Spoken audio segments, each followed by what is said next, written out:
want to reclaim a word today, and that word is sensitive.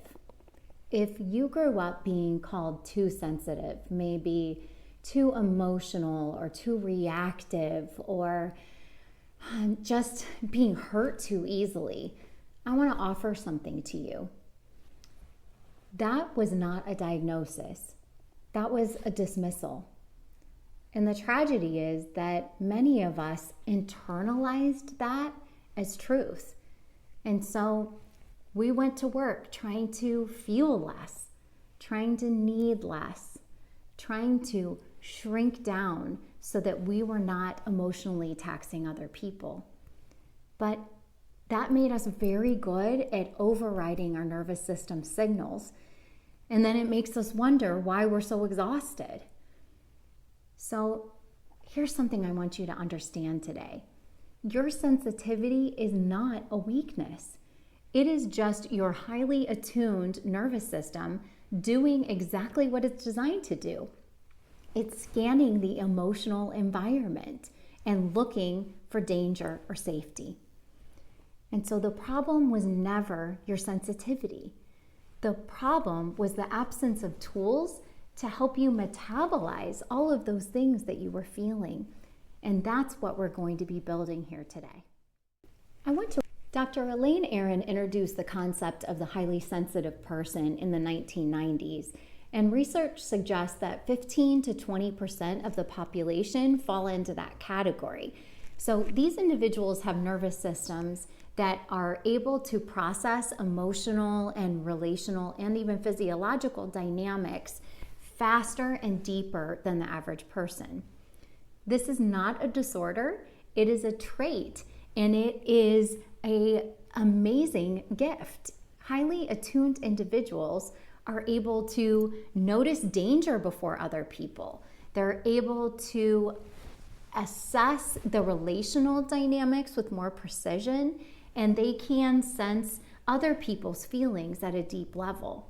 So in the faith community, I often see this as the caregivers, and I'm sure there's probably someone who's coming to your mind right now. They're the people who intercede, who just know that something's wrong, that sense something in a group and they call it out, or they're right there for that person that needs them. So this is an amazing gift, but it also requires stewardship, because a gift can become a wound if it's not protected. When a highly attuned nervous system hasn't learned to distinguish between its own feelings and others' feelings, return to regulation after absorbing emotional weight, or set limits that protect its own capacity, it burns out. Not because you're weak, because you're running on high performance hardware without the maintenance manual. This course is the manual. 1 Corinthians 12 lists discernment as a gift of the Spirit. Romans 12:15 says, "Rejoice with those who rejoice, mourn with those who mourn." This is an instruction toward attunement, isn't it? Toward feeling with others. Hebrews 4:15 tells us that Jesus is a high priest who empathizes with our weakness. The Greek word is sympatheo, to feel with, to co-experience.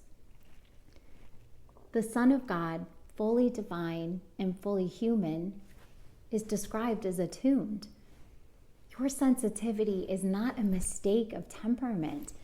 In the hands of a healed and regulated nervous system, it is one of the most Christ-like capacities a person can have. We are not here to diminish that. We are here to heal the nervous system that holds it. This practice will help you distinguish what is yours and what is not yours to carry. So I'd love you to practice this after the next draining interaction. Just find a quiet place to sit and take 3 slow breaths, just in and out. And as you do that, I want you to ask yourself, what am I feeling that is mine? And name it. Maybe it's sadness or irritation, frustration, maybe relief. and just observe it without any kind of judgment. And then ask yourself, what am I carrying and feeling that is not mine? And this might be from the interaction, like where you felt a subtle shift, where you noticed the tone of voice changed, and there's a feeling that you're living with that isn't quite yours. And when you're able to name that feeling, I'd like you to put your hands on your thighs and just say gently and quietly to yourself, this is not mine to carry. I'm giving this back to the Lord. And this is not unkind, because you're handing it over to the only one who can do anything about it. And you're also being a good steward to your nervous system. So this week, I'd like you to practice that, to do this as many times as you need, and ground yourself with the truth of who you are.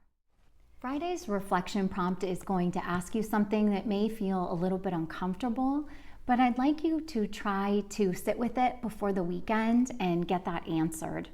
And in the community, I want to hear from you. Were you told that you were oversensitive as a child? How did that shape you in your experience?